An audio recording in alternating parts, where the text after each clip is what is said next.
Welcome to Barenaked Money, the podcast where we strip down the complex world of finance to its bare essentials, with your hosts Josh Sheluk and Colin White, portfolio managers with Verecan Capital Management, Inc. Josh and Colin coming at you with the next installment of the podcast, Barenaked Money, or maybe this is just going to get used as just general fodder.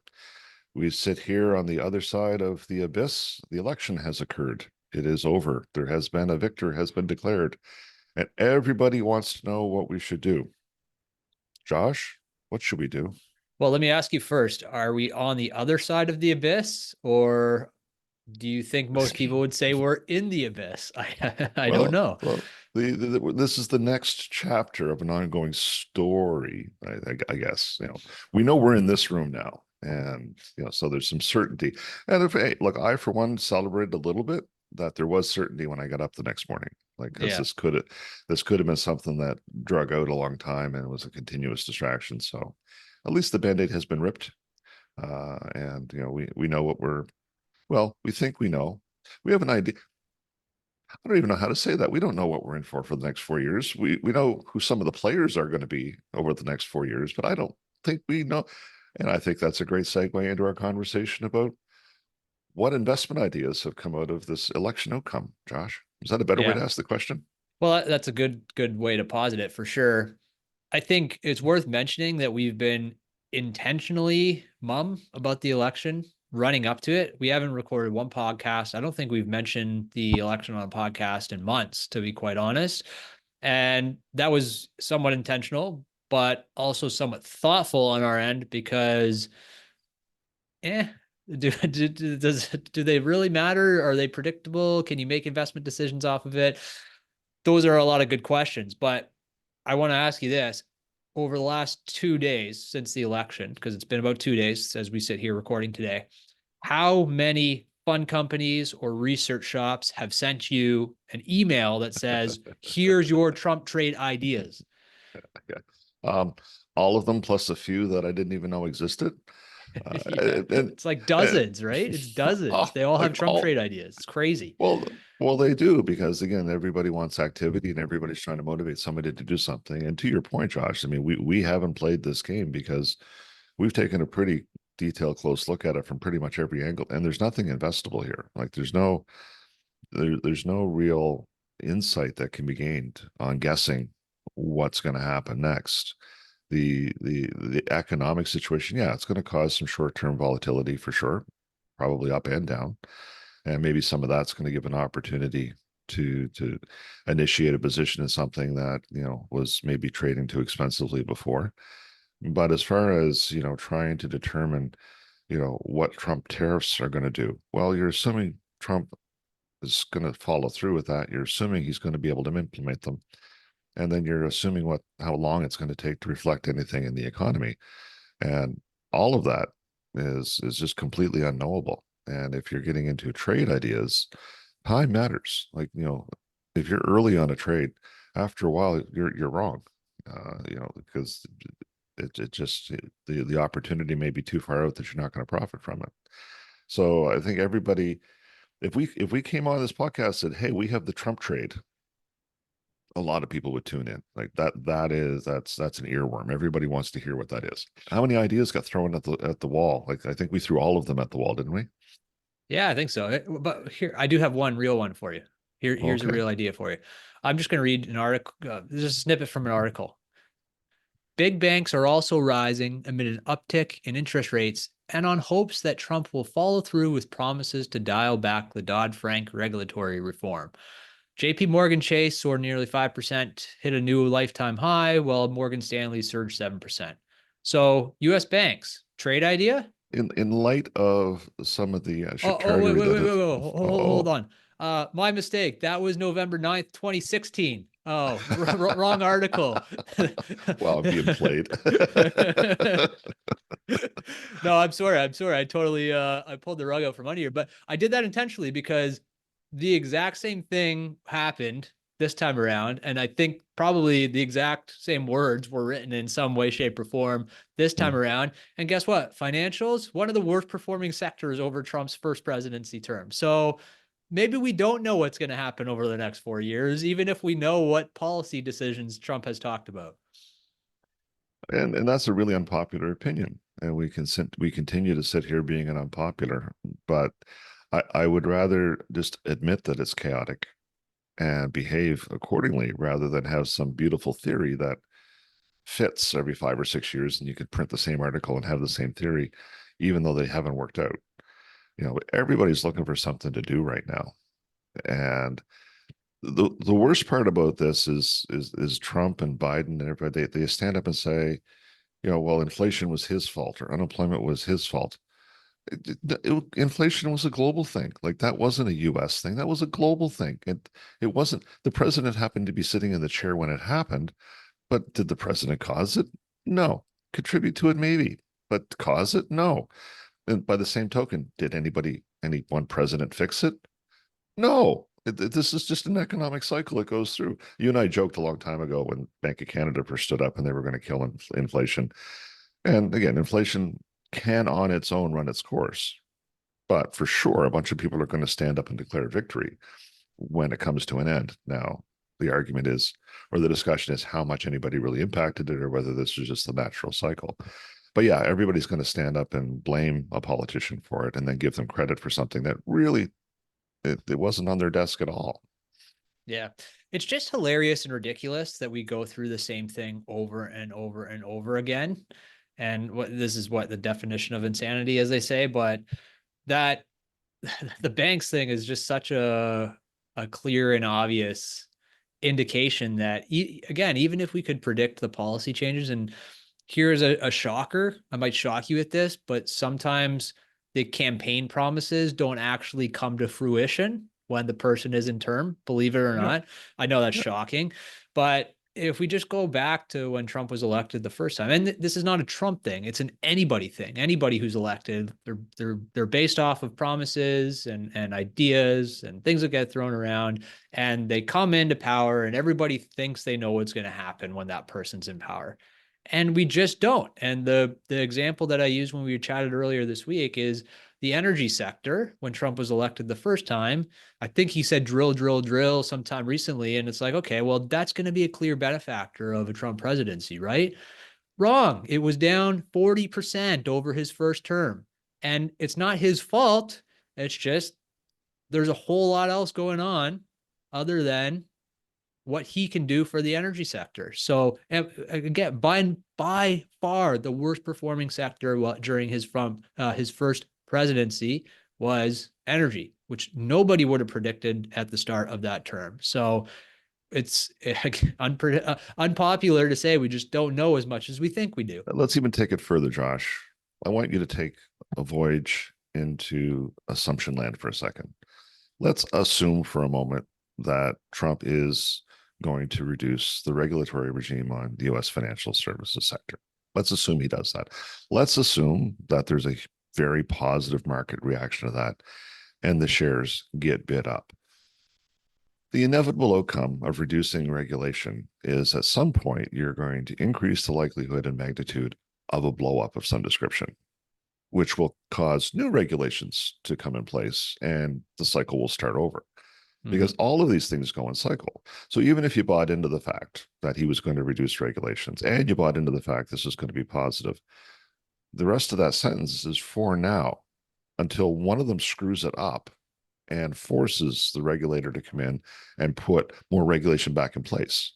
Because we constantly go through the cycle of, oh, that was a problem, let's regulate it so that problem doesn't happen. And then we get relaxed about it. Those regulations are holding us back. You pull back on the regulation and something bad happens again. It's a cycle. So even if you assume all that to be true, it's still not a reliable thing. Like, it's still not something that you can count on as a long-term investing strategy, because the cycles and regulation in any industry ebb and flow based on the most recent experience of the public and how much they've demanded for change to happen. Yeah. And the fact, as you pointed out when we chatted earlier this week, that even if the policy changes happen exactly the way that we think, the economic and fundamental outlook for those businesses or those sectors or whatever are going to trump, pun intended, anything that can happen on the policy sides. Josh, let's you and I right now, as men, sit here face to face and say we are not going to use that pun for the next 4 years. Because if we use that for the next 4 years, it's going to get really old. Yes, you're right. Okay. Agreed. But the point stands, the economic situation is going to matter a whole lot more. And for banks, coming back to that example, if the consumer stops spending rather, and the U.S. economy goes into a recession, guess what's going to happen to banks? Doesn't matter how much you loosen regulations, they're going to go down. It's going to be a challenging time for them. Yeah, no, absolutely. I mean, interest rate, what happens to the movements in interest rates, which is a market-driven thing, it's going to matter. You know, what the debt level of various populations is going to matter. You know, is inflation going to stay where it is? That's going to matter. Those things are all going to move the needle far more than what any politician's going to say when they stumble up to a microphone. But this is just so unpopular. I don't even think anybody's listening by now. I think everybody's tuned us out, Josh. They're all looking for the next Trump trade. Well, yeah, anybody who came here looking, if we can convince everybody that there is no Trump trade, just go on with your day. Think of the amount of time that I think that it would be a measurable increase in productivity for the entire economy if we could get everybody to stop talking about this. Yeah. Like, I think we're doing God's work here. Like we could make the average worker more productive if we could get them to stop talking about this. So here's some pushback to that idea.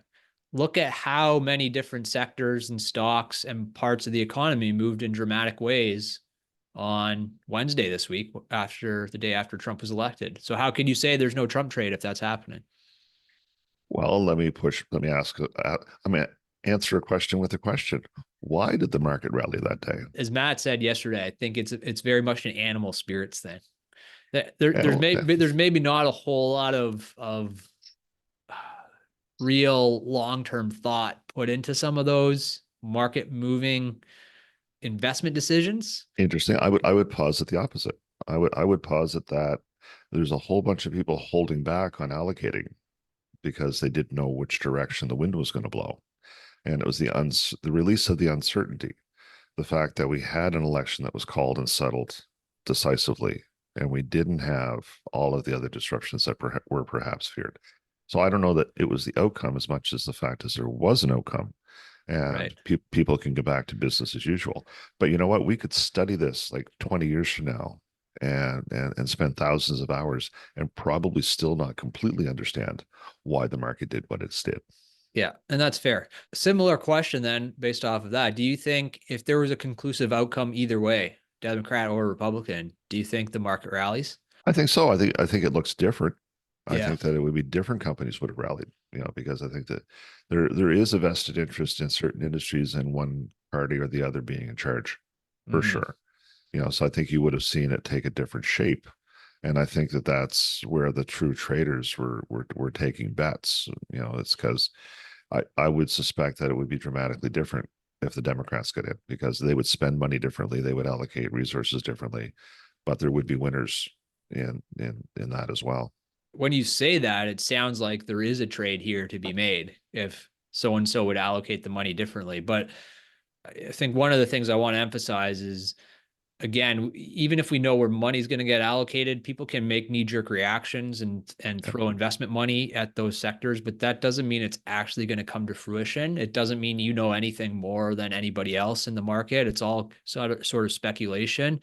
And oftentimes what we think is going to happen ends up being the exact opposite. It's maybe not material enough to make an investment decision off of. Well, the other thing I say all the time is that, listen, if we got this right 19 times in a row, like we actually were able to figure this shit out and we got our shit dialed and we were right 19 times in a row, and then we miss it once, you undo potentially all of the good that you've done.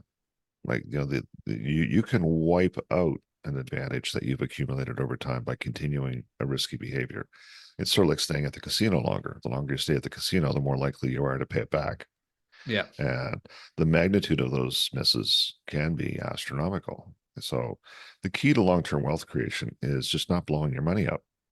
So if you can stay out of scenarios that you are going to cause yourself material harm, that's the key to long-term winning.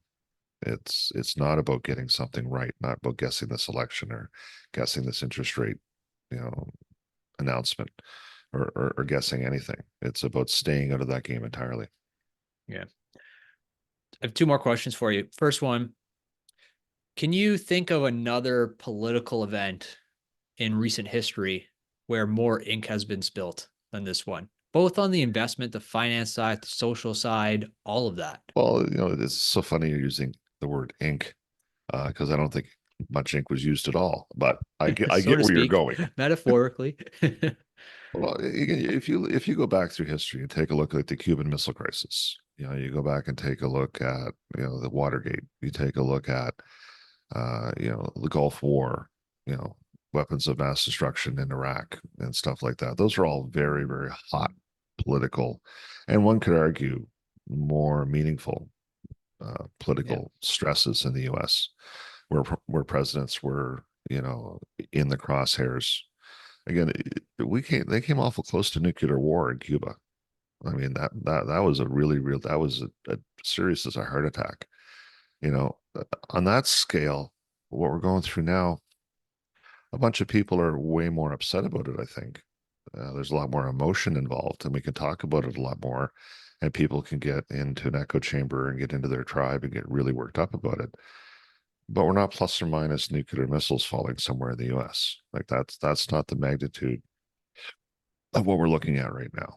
So I don't think a sustained argument can be made that this is truly worse than any other time in history. The country's always been divided, perhaps more divided, perhaps more extreme now than it's been in a while, for sure. But I don't think an argument would stick that this is some kind of a historic anomaly.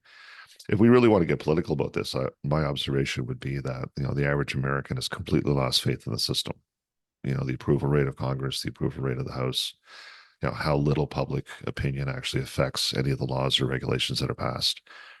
It's a broken system. So to have outrageous outcomes come out of it, or seemingly outrageous outcomes, or seemingly completely irrational outcomes come out of it, that to me speaks to, like, they need to earn trust back in the traditional system because it's been lost. Yeah, I guess I totally agree. I don't think, just in terms of general impact, I don't think it's as impactful as some of those other events you mentioned. I do feel like, and I can't go back to the Cuban Missile Crisis and all that because that's far before my time, but I do feel like more than any other political event I've ever seen, and again, in recent history and recent memory, put it that way, that there's been more written about it. There's been more discussion about it, and maybe unnecessarily so, as you talk about what the impact actually is. And sort of on that point, my second question was going to be, sitting here in Canada, do you think there's been a more visceral response to this outcome, to this political event, than anything else that you can remember over the last 10 or 20 years? I think there's more despair because the what is being coming out of the U.S. and what's expected out of the U.S. is very antithetical to what the majority of Canadians believe to be right and proper.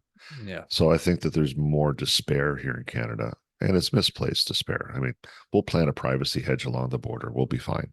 But people are really, really deeply troubled, and they really think the world's stumbling to an end here. I don't think that's warranted, but I do think that visceral reaction in Canada probably is more palpable. And hey, look, this is actually probably the point of this whole rambling half hour that we're recording here. I don't think that it's beneficial at this moment in time to throw your hands up and go, okay, this is what's going to bring the world to an end. I'm going to behave as if the world is ending, which is where some people have screwed themselves into a hole. That's how they're feeling. Like, Trump's obviously going to destroy everything. He wasn't that competent his first 4 years. I'm not too sure he's going to be much more effective this 4 years, but I'm certainly not counting on it. Yeah, certainly it's a bit distressing to me when I talk to our clients and they say how distraught they are over the outcome, sick to their stomachs or those types of things. Losing sleep. And it's like, just relax a little bit, just a little bit. It might do something good for you. Well, I told you this story the other day, but I was talking to someone earlier this week, and their 8-year-old son was talking about how worried he was about the Trump election. And she said to him, why are you so worried? And he said, well, what if he makes freezies $1,000? And so this is an 8-year-old that obviously is picking up the general vibes around him about how distressing this type of event can be. And I don't think it's something an 8-year-old should be worrying about for sure.